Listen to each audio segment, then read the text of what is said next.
Honor students, this is lesson 8.4, vectors. You already should have finished this front page and checked it already. Now, one key thing to remember about vectors, vectors are essentially undercover right triangles. So all the things we've been learning about right triangles are going to come into play with something called vectors.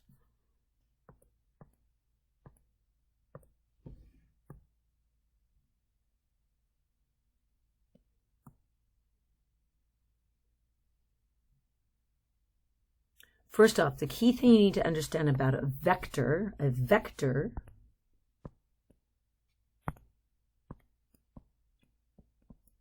is a quantity that has both length and distance, So a vector looks like a ray, and its length communicates something called magnitude. So when you see the length, you're going to think of something called magnitude. That is the amount of something happening. And then vectors always have direction. They have length and, this should read, not distance, but direction. Length and direction.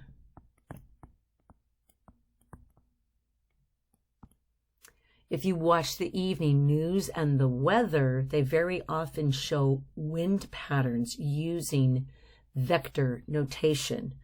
The components of a vector include the horizontal portion and the x component is the horizontal change from the initial point to the terminal point. And of course, the y component is the vertical change from the initial point to the terminal point. So in this, to the right, if this were the vector, the red, the x component would be the horizontal change from the beginning. There's the beginning point. So our horizontal component here would be the component of 2. And our vertical component coming from the original side is 3. So you would show the components of this vector as 2, 3. Keep in mind that 2, 3 represent distances, if you will. Lengths are distances. And we use brackets. Do not be confused with vector notation and coordinates. So the coordinate of D, notice the notation there, is the specific spot of D, and the coordinate of C is the specific spot of C. We use parentheses. The 2, 3 in vector notation represent the horizontal and vertical change represented by a certain vector.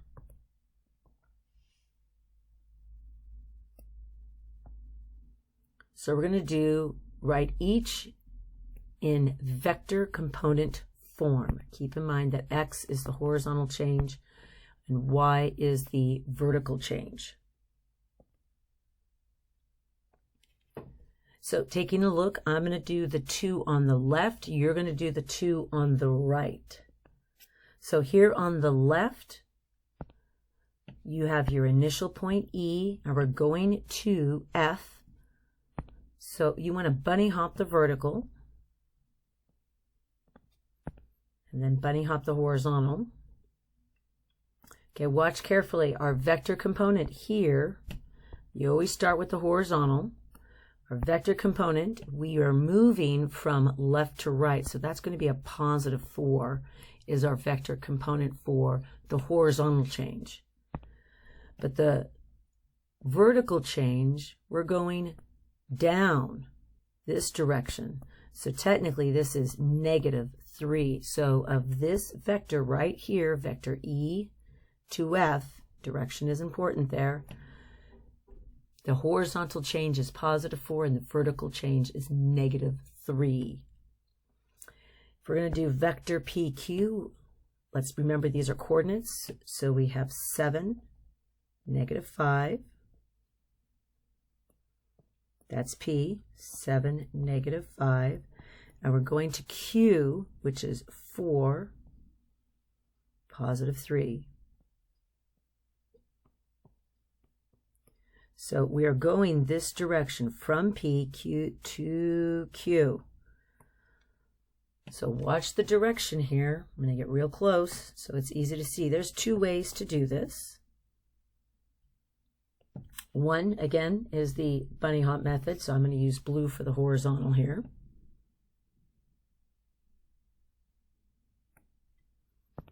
And then I'm going to use green for the vertical.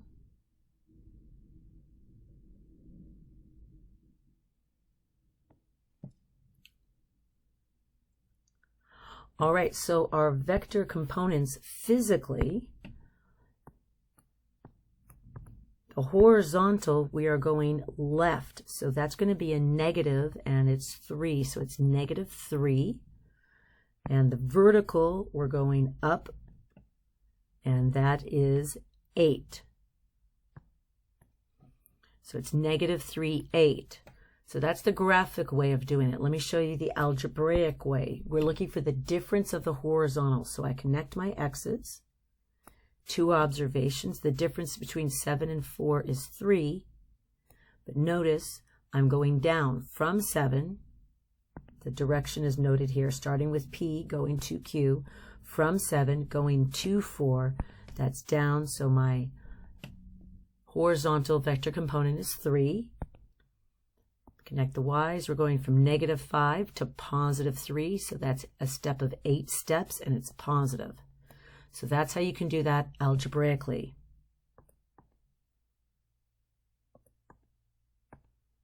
I'd like you to pause the video, and I'd like you to do these two on the right on your own. Pause the video. Okay, students, you should have did this on your own. Your vector components here is negative 3, negative 4. Vector components here is positive 7 and positive 1. Those are called the components of a vector. Now we're going to talk about magnitude. Magnitude. Magnitude is the amount of something. In wind, it would be considered the speed of the wind. Magnitude, we use these two vertical lines to represent magnitude.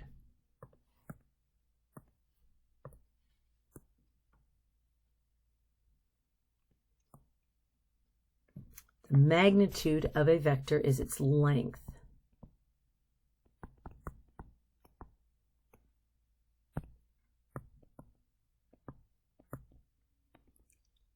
So, for example, we're going to draw the vector 4, negative 2 on a coordinate plane.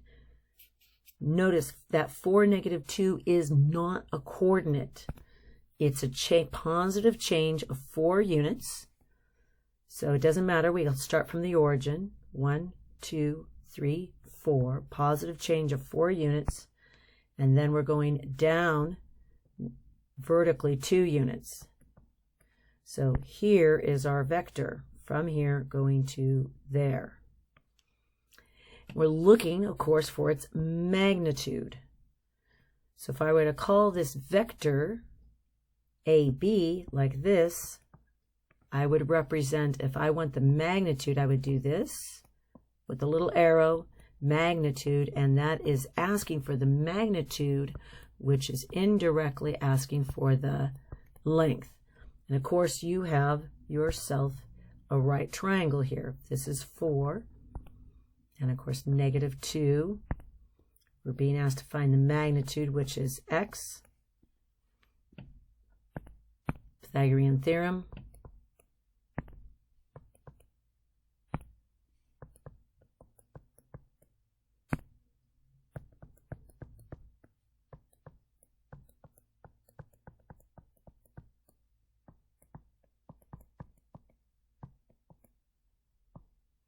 Now, if I ask it for simplified form, that would be 2 root 5 would be the length of x. But it says round to the nearest tenth, so we simply do the square root of 20.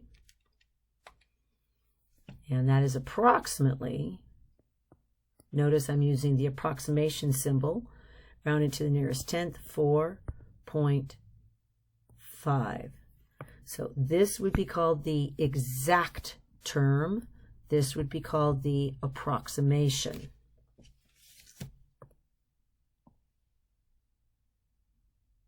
I'd like you to do this one on your own. Example 2. Pause the video and do your own work and then restart. All right, so check your work here. You should have gotten root 10 would be considered the exact form. The exact form. And then the decimal form is approximately 3.2. Okay, so far we have the vector components, we have vector magnitude, and now we're doing vector direction. So there's two ways to represent vector direction. The first way is the direction of a vector is the angle that it makes with a horizontal line. So it specifically has to be horizontal,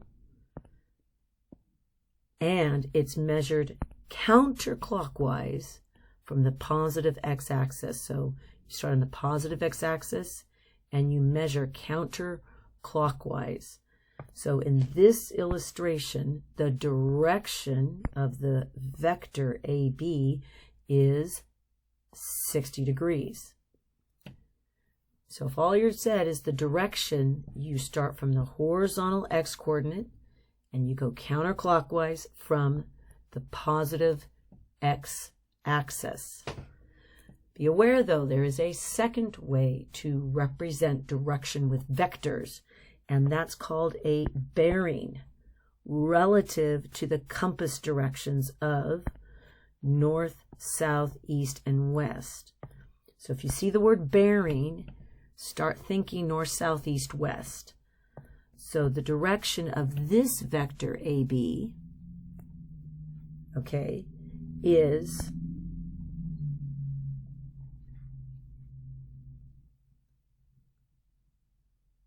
.30 degrees east of north. This is 30 degrees east of north. That's how that reads, 30 degrees east of north.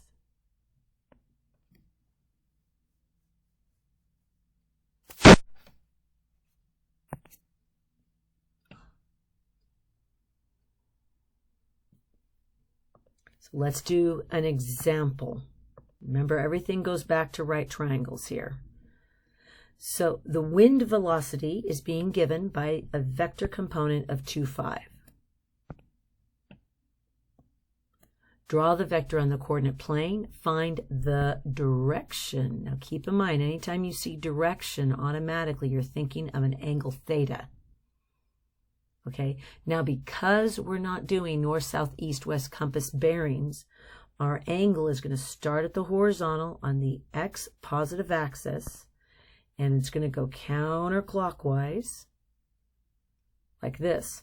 So in this diagram, if our vector components are positive 2 and positive 5, our direction is right there. As you can see, it's a theta component. So from that angle, we have the opposite and the adjacent. So we're going to use inverse tan here. Tan -1, parentheses, opposite over adjacent, equals our angle theta. Inverse tan. Your opposite in this case is 5. And your adjacent is 2. So you're going to do inverse tan 5 divided by 2. Go ahead and get out your calculators. It says round to the nearest whole degree. So I'm getting approximately, since we're rounding a bit here, 68 degrees. So we're not given north, south, east, or west, so it's just simply we'll say the direction is 68 8 degrees. Once again, you're beginning to see a pattern here that vectors are directly related to everything right now that we've already learned about right triangles.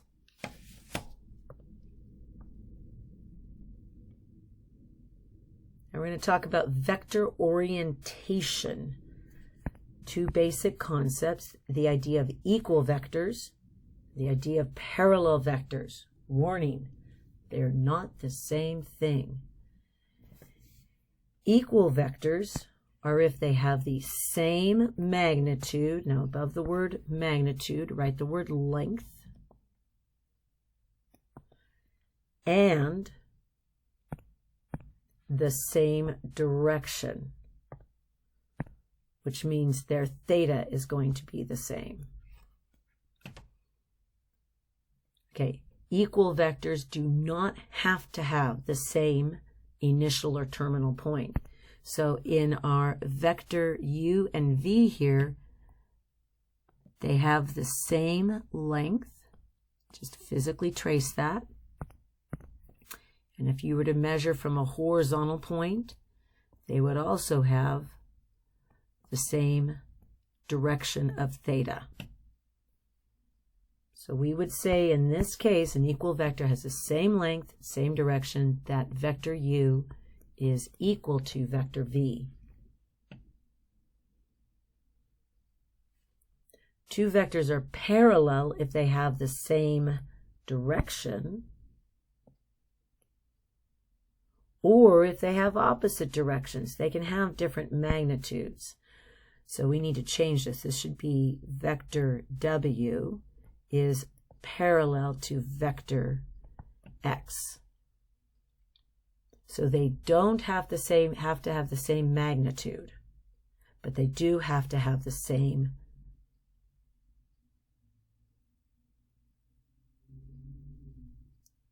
They don't have to have the same magnitude, but they do have to have the same general angle depending on the direction. So equal vectors here would be vectors that are the same length and same direction. That would be vector AB. And then, of course, GH.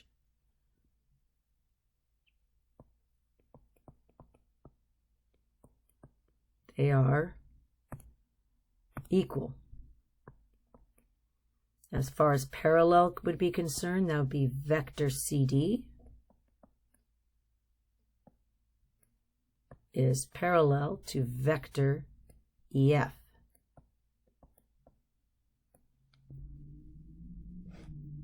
They're not the same magnitude, but they are essentially heading the same tilt.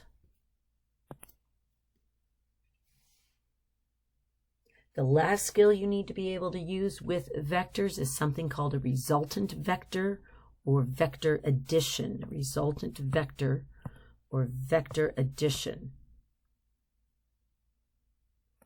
So there's two methods. It's called the head to tail method.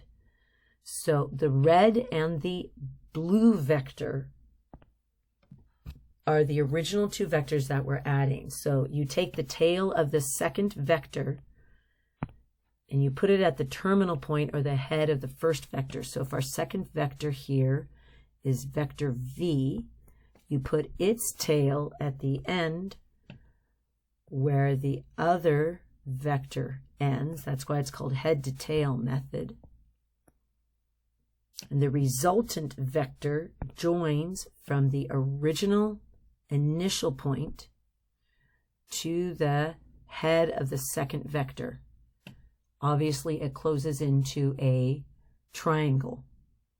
And this here is called the resultant vector.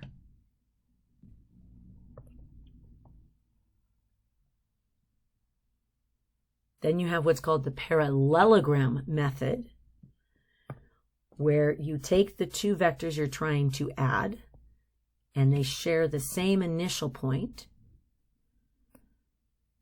Okay, so you have the initial point, and then you simply copy them into a parallelogram. So you take that initial vector and copy it this way. And then your second vector, again, they're hinged at both their tails. You go this way, and then you draw on the diagonal, and you get, again, what's called a resultant vector of a parallelogram. So that's the two physical ways that we get our resultant vectors, the head-to-tail method and then the parallelogram method.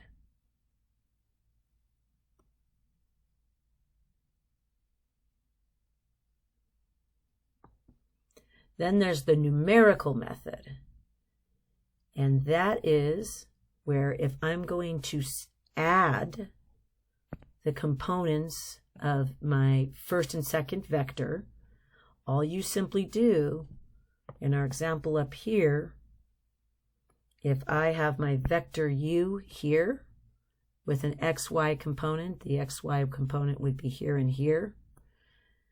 So that horizontal would be that x, that vertical would be that y. And then for this vector v, of course, you have an x and a y component.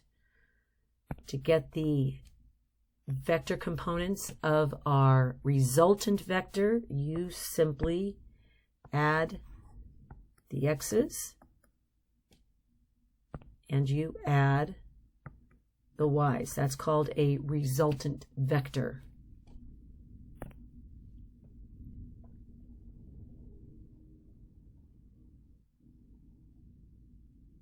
We're going to go ahead and do this example together, step by step.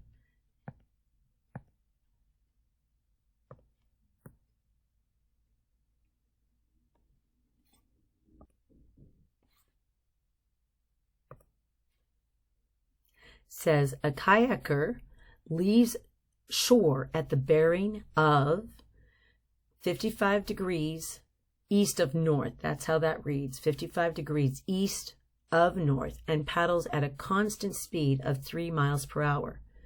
There is a 1 mile per hour current moving due east, which means straight east.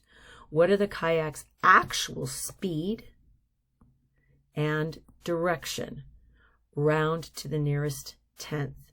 So we have two vectors here. That's important you understand there's two of them. We have the kayak with this bearing and that magnitude, and then we have a current that's flowing under the kayak with that bearing, that magnitude and that bearing. So we're combining the motion of the kayak with the motion of the water. This is practically why vectors are so incredibly powerful, is you can take into consideration two distinct motions and then what's considered the resultant motion, which in any kind of aviation, navigation, all of this comes into play using vectors. So we have two vectors to start with. We have the kayak itself. So we have a kayaker. I'm going to pretend I can actually draw a kayak. That's a kayak. We're going to pretend those are the paddles. Nope, the paddles of a kayak are not angled because it's a straight. It's like this. Aha. Nope, still not straight. If you've been on a kayak, you know what I'm talking about and why I changed that. So we're kayaking here. Those are big paddles. And we're traveling at 55 degrees east of north. Okay, so we start in north and we go 55 degrees east. So we go this way, 55 degrees. And our magnitude, which is the length, is 3 miles per hour. Now we don't have to worry about a difference in units because both speeds of the current and the kayak are the same.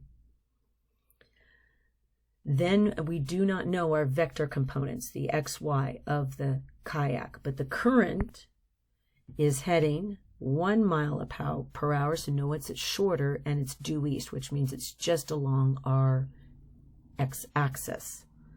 Step one is to get our components. Well, the component of the current is very easy. It is simply 1 unit horizontally and 0 units vertically. Here, it takes a little bit more. We're going to focus in on this triangle right here. We're going to solve for x and y. We're going to use the 35 inside. We got that because of the right angle. So from here, that would make this the opposite and x the adjacent. So first I'm going to go for the opposite. So that's going to be sine of 35 degrees equals opposite, which is our y, over our hypo, which is 3.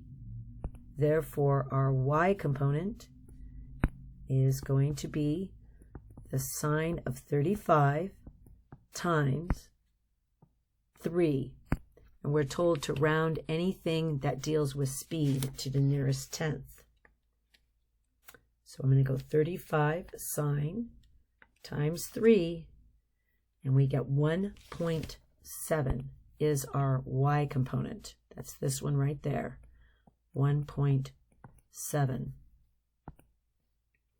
To get our x component, that's adjacent over hypo, so that's cosine. I come over here, we're going to do cosine 35 degrees equals our x component over 3. Cross multiply, and of course our x component is going to equal the cosine of 35 times 3.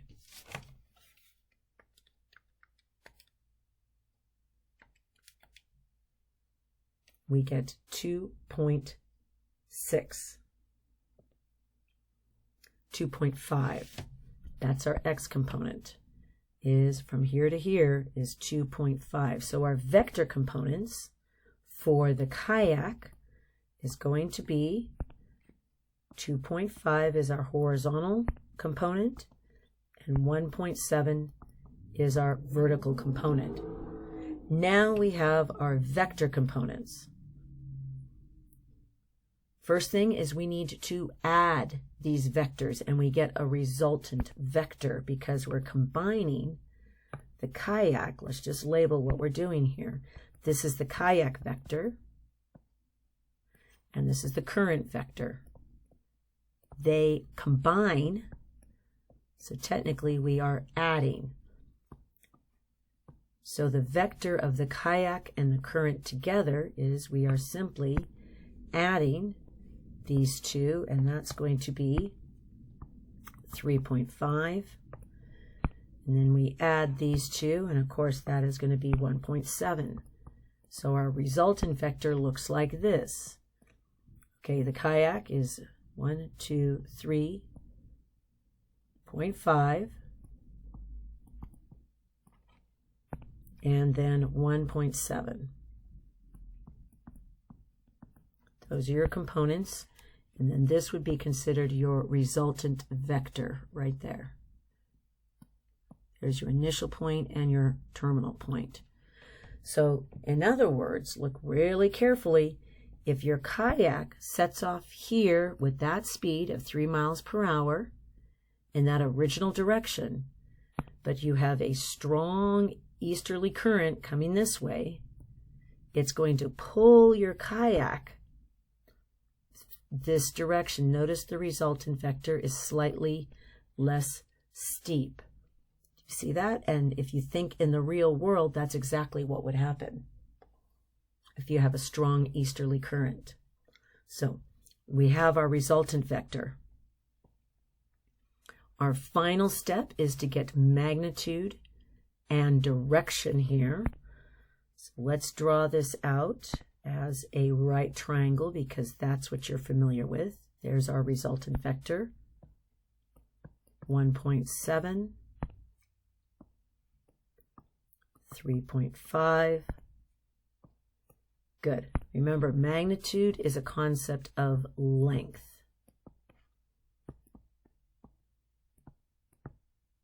So we're going to call this our unknown squared. Of course, it's Pythagorean theorem.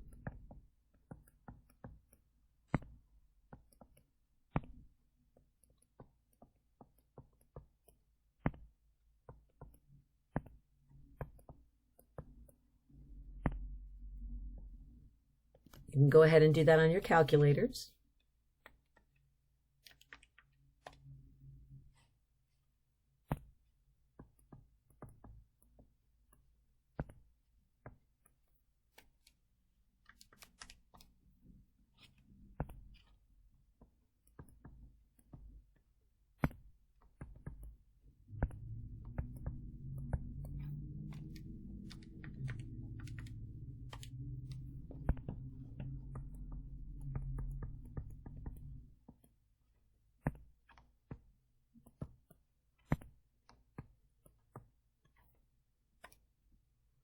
Round to the nearest tenth, and I get approximately, my length or my magnitude is 3.9.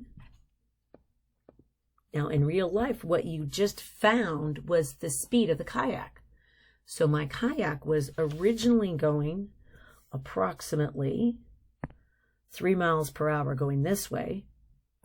And then I have a strong easterly current, 1 mile per hour going this way. So it's pulling my kayak that direction, but it is increasing my speed. My original speed was 3, and my current speed here is 3.9. So 3.9 miles per hour is the new magnitude. And direction, of course, is a function of theta. So I have all 3 sides. It doesn't matter whether you use sine, cosine, or tangent. I'm just going to use tangent. That's what I originally started with.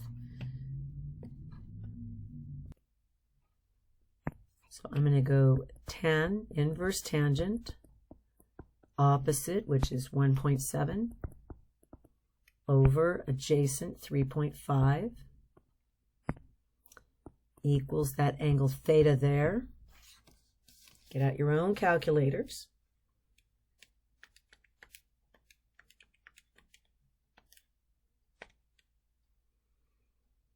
I'm getting approximately 26 degrees. Now let's recap what that 26 degrees means. So here is my vector for my kayak. It's like this, and I'm traveling at 3.9 miles per hour. At 26 degrees is going to be measured from the horizontal, going counterclockwise. So if I just say the word direction, 26 degrees, that would be 26 degrees. If I wanted to give my bearing, this is north, this is east, south, west.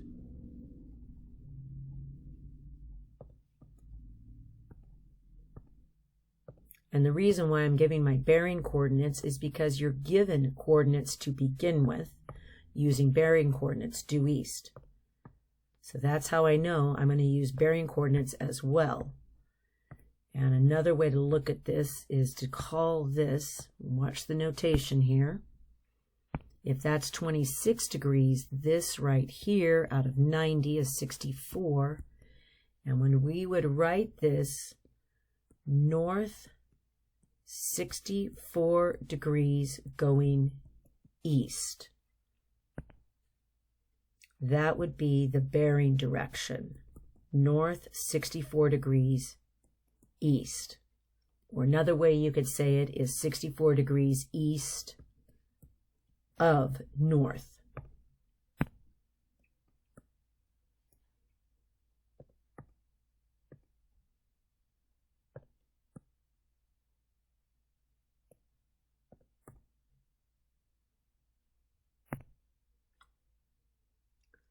Okay, these 2 pages, you're on your own. Check your work on the front board as you finish.